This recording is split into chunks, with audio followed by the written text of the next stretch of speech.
ازيكم حبايبي عاملين ايه؟ النهارده هنعمل مع بعض احلى سندوتشات شاورما زي ما انتم شايفين. هنعملها باللحمه. زي ما انتم شايفين انا مقطعاها شرايح رفيعه كده علشان تستوي معانا وتبقى نعرف نتبلها وتشرب من التتبيله بتاعتها زي ما انتم شايفين كده. حاجه هتعجبكم ان شاء الله على ذوقكم كده، وحاجه هتوفر لنا في البيت. حاجه موفره وحاجه طعمها احلى وضامنه لحمتك وضامنه كل حاجه. زي ما انتم شايفين المكونات بتاعتنا عباره عن ملح وكزبره وسبع بهارات وبابريكا وفلفل اسمر، ومعايا توم، ومعايا عصير بصل كده زي ما انتم شايفين، ومعانا الملح بتاعنا حطيناه برضو مع المكونات بتاعتنا دي، ومعايا صويا صوص ودبس رمان. هنحط برضو معلقه من دي ومعلقه من ديت زي ما انتم شايفين كده عشان نحط المكونات دي كلها ونقلبها مع بعض.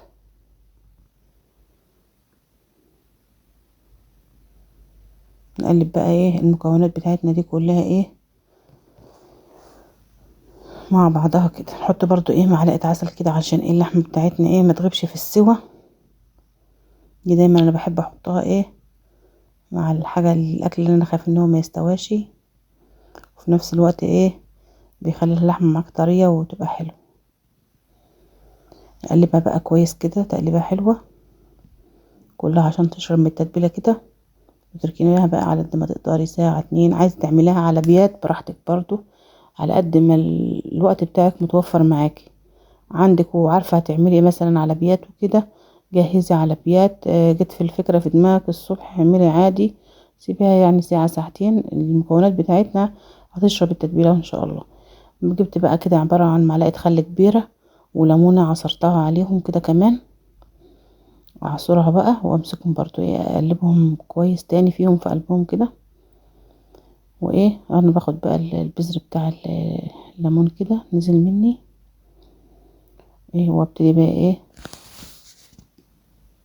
بعصر الليمونة كويس، اقلبها بقى كمان مرة كده، اقلبهم تقليبة حلوة مع بعض يشربوا من بعض كده عشان نبتدي بقى نجهز بقية المكونات بتاعتنا على ما اللحمة بتاعتنا بقى تكون اتبلت بقى براحتها بقى على حسب ما حضراتكم او انا عاملاها بقى قبلها بساعتين قبلها بمدة. الوقت معايا طاسة زي ما انتوا شايفين كده، جهزت فيها شوية زيت واستنيت عليهم لما سخنوا ونزلت عليهم باللحمة كده عشان اديها صدمة كده. افردها برضو كلها في الطاسة كده زي ما انتوا شايفين، لحد ما تاخد الصدمة بتاعتها وابتدي اقلبها عشان ما تسرش ميتها كده في الاول.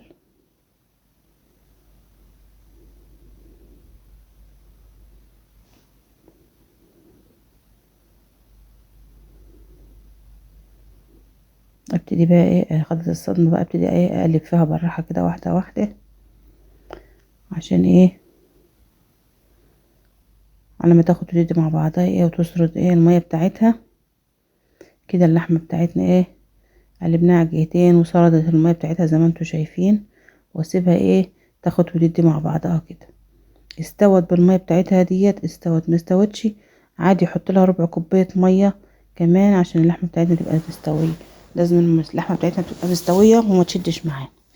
على ما نجهز بقية حاجتنا، انا مجهزة بقى بطاطس زي ما انتم شايفينها كده، عاملاها صوابع واقليها كده عشان انا عيالي بيحبوها في السندوتشات. ومعايا بقى قطعت الفلفل بتاعنا، الفلفل الاحمر والفلفل الاخضر، وابتدي بقى انا زودتها كمان. حسيت ان هي لسه شويه، حبيت ازودتها ربع كوبايه ميه كده واسيبها تنشف تاني كده. اللحمه بتاعتنا نشفت، انا خرجت لها بصلتين 2 اهمت. ابتدي بقى اقلبهم فيها كده لما لما يدبلوا فيها. هنشوف هنعمل بقى الخطوه اللي بعدها. اقلب البصليه كويس كده في قلب اللحمه بتاعتنا لحد ما اللحمه تدبل، البصل قصدي يدبل في اللحمه، ويبتدي ياخد من اللحمه بتاعتنا كده من طعمها ويتبل فيها كده. واضيف لها الفلفل بتاعنا. كده معايا بقى الفلفل الالوان الاحمر والاخضر والاصفر. اقلبه بقى كويس كده عشان يبقى اللي هو رخري. واجيب كمان قرنين فلفل من اللي هما الحراق واقطعهم معاهم عشان تبقى الاكله بتاعتنا بقى سبايسي كده وحلوه.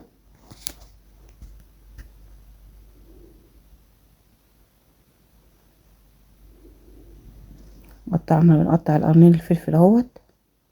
اللي دول اختيار، اللي عايز اللي بيحب الحاجه حراقه يحط، ما بيحبش خلاص انتوا وراحتكم يعني. بس هما بيدوا برضو نكهه كويسه للاكل، وبيبقى الاكل بيبقى فيه حرقيه كده وبيبقى طعمه حلو.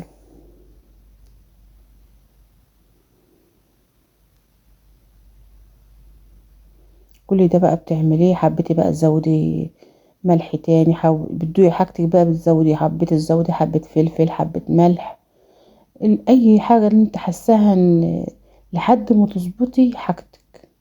مش ان انت حطيتي مثلا في الاول وخلاص. ممكن الحاجة معاكي تكون محتاجة حاجة ملح، محتاجة فلفل اسمر، تبتدي تذوقي الحاجة كده وتحسي هي محتاجة تزوديها انت من عندك بقى تشوفي طلباتها انا حطيت لها معلقة بابريكا كمان صغيرة، وهتعوز برضو رشة ملح، وحطيت ورشة شطة.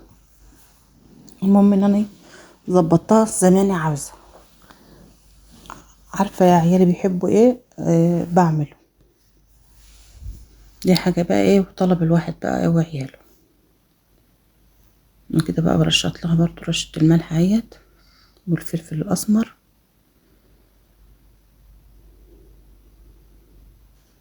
ابتدت بقى البصلة والفلفل بتاعنا يدبل كده في قلب اللحمة بتاعتنا زي ما انتم شايفين.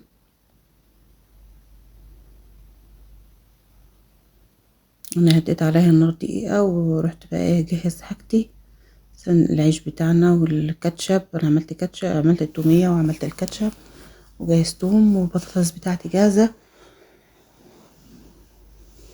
نعمل بقى عشان نعمل السندوتشات بتاعتنا.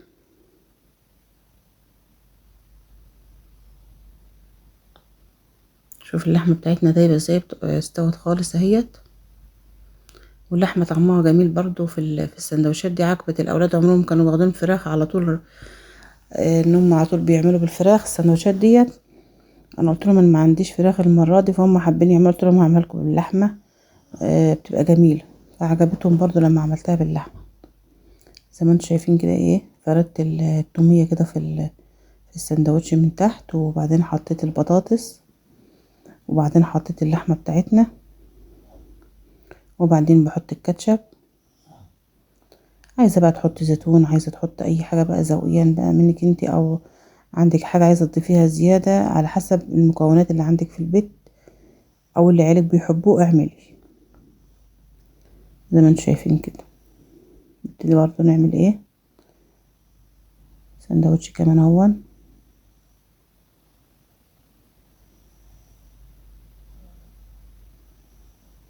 حطيت البطاطس وابتدي بقى احط اللحمه كده افردها.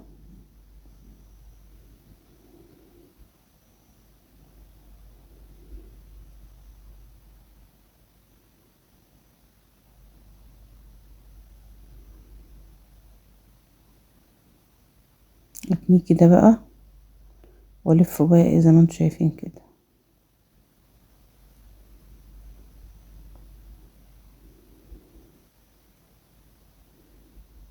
حاجه اقتصاديه وبتعمليها ببيتك، وعارفه انت عامله العيش ازاي، وعارفه انت عامله الاكل في بيتك انت اللي عاملاه، غسله حاجتك حلو وعامله حاجتك مكلفاها وبتاكلي الحاجه ارخص من بره. العيال بيجيبوا سندوتش من بره، عيال بيجيبوا السندوتش من ده ب40 جنيه وب50 جنيه. انتي عمرك ما هتعملي، مش هتكلفك يعني ان انا عامله نص كيلو لحمه، يعني كلفني يعني وغرمني مش هيكلفك قد سندوتشين من اللي هتجيبوهم من بره، والاولاد كلكم كلتوا في قلب البيت.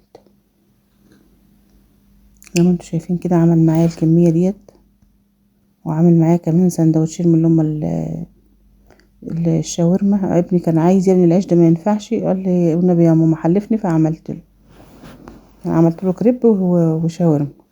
زي ما انتوا شايفين كده حاجه بسم الله ما شاء الله.